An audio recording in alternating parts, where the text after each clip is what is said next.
आपने अक्सर सुना होगा कि हर बड़ी सफलता की चकाचौंध के पीछे ना कई सारी असफलताएं छिपी होती हैं।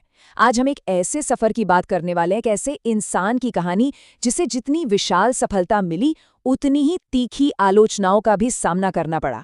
ये कहानी है एक चाय वाले से लेकर देश के प्रधानमंत्री तक के सफर की। जी हाँ, नरेंद्र मोदी की। अब यहाँ एक बड़ा सवाल उठता है, क्या बिना किसी भारी असफलता या झटके के कोई ऐतिहासिक सफलता हासिल की जा सकती है? मतलब जब हम किसी को बिल्कुल टॉप पर देखते हैं तो लगता है कि इसका रास्ता तो बिल्कुल सीधा और आसान रहा होगा।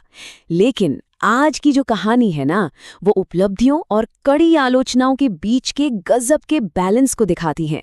ये हमें सोचने पर मजबूर कर देगी कि क्या सच में विफलताएं ही हमारी सफलता की नींव रखती हैं? तो चलिए बिल्कुल शुरुआत से शुरू करते हैं। बचपन, संघर्ष और वो चाय की दुकान। 17 सितंबर 1950 गुजरात के वडनगर में एक बेहद साधारण परिवार में उनका जन्म हुआ। बचपन में रेलवे स्टेशन पर चाय बेचना असल संघर्ष की शुरुआत यहीं से हुई थी। फिर काफी कम उम्र में उन्होंने घर छोड़ दिया और सालों तक बिल्कुल अकेले रहे। सोचिए, उनके पास इस बात की कोई गारंटी नहीं थी कि वो आगे चलकर सफल होंगे या नहीं। ये अपने आप में एक बहुत बड़ी अनिश्चितता और रिस्क था जो उन्होंने लिया। अब अकेले रहने के इस दौर के बाद कदम पड़े राजनीति की तरफ। ये कोई रातों रात मिली सक्सेस नहीं थी। सबसे पहले वो राष्ट्रीय स्वयंसेवक संघ यानी आरएसएस से जुड़े और फिर भारतीय जनता पार्टी में उनकी एंट्री हुई। लेकिन सच कहूं तो राजनीति में ये शुरुआत बिल्कुल भी आसान नहीं थी। उन्हें कई बार पीछे रखा गया और ऐसा नहीं था कि आते ही बड़े पद या बड़ी जिम्मेदारियां मिल गईं। इसके लिए उन्हें एक लंबा और काफी धैर्यपूर्ण इंतजार करना पड़ा। फिर आता है उनके करियर का एक ऐसा मोड़, बतौर मुख्यमंत्री उनका कार्यकाल और वो बड़े विवाद। साल 2001 में उन्हें गुजरात के मुख्यमंत्री की कुर्सी मिली, लेकिन ठीक उसके बाद 2002 के दंगे एक बहुत बड़ा विवाद बन गए। इस दौरान देश और दुनिया भर में उन्हें अत्यंत कड़ी आलोचना का सामना करना पड़ा। उनकी पब्लिक इमेज और लीडरशिप पर हर तरफ से गंभीर सवाल उठाए गए। आपकी राजनीतिक विचारधारा चाहे जो भी हो, लेकिन ऐतिहासिक रूप से ये माना जाता है कि ये उनके करियर का सबसे मुश्किल दौर था। एक ऐसा समय जिसने उनके धैर्य और पब्लिक लाइफ में टिके रहने की मेंटल स्ट्रेंथ की सबसे बड़ी परीक्षा ली। इस मुश्किल दौर से निकलकर जब वो प्रधानमंत्री बने तो कई बड़े फैसले लिए गए जिनके नतीजे काफी मिले जुले रहे। देश के सर्वोच्च पद पर पहुंचने के बाद लिए गए दो बहुत बड़े फैसलों को देखना यहाँ जरूरी है। एक तरफ थी नोटबंदी, जिसका मेन गोल था काले धन को रोकना। लेकिन अगर हम जमीनी हकीकत देखें तो आम जनता को इसकी वजह से भारी परेशानी झेलनी पड़ी।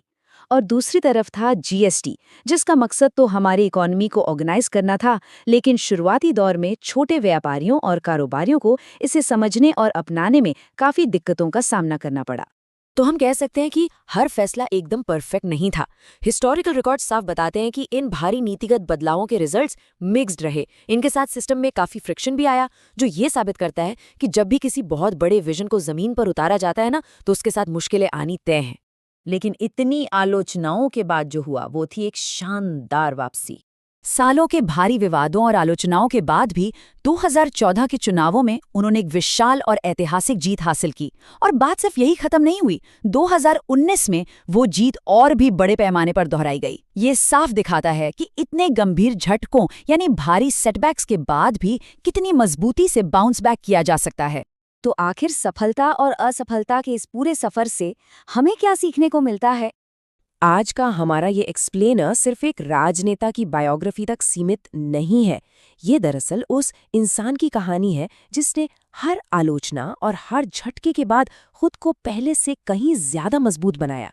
इतनी बड़ी सफलता और गहरी असफलता का ये जो साइकिल है ना, वो किसी भी व्यक्ति के अंदर एक गजब का रेजिलियंस यानी लचीलापन पैदा कर देता है। सफलता और असफलता दोनों इस कहानी का अहम हिस्सा हैं। कोई भी महान उपलब्धि बिना असफलताओं और आलोचनाओं की आग से गुजरे कभी आकार नहीं लेती। अगर आपको इस तरह की रियल, बैलेंस्ड और विचार करने पर मजबूर करने वाली कहानियां पसंद आती हैं, तो लाइक और सब्सक्राइब जरूर करें। जाते जाते आपके सोचने के लिए एक सवाल छोड़ जाता हूं। क्या किसी व्यक्ति को सिर्फ उसकी सफलताओं की ऊंचाइयों से आंका जाना चाहिए, या फिर इस बात से कि वो अपनी सबसे बड़ी विफलताओं की गहराई से बाहर कैसे निकला?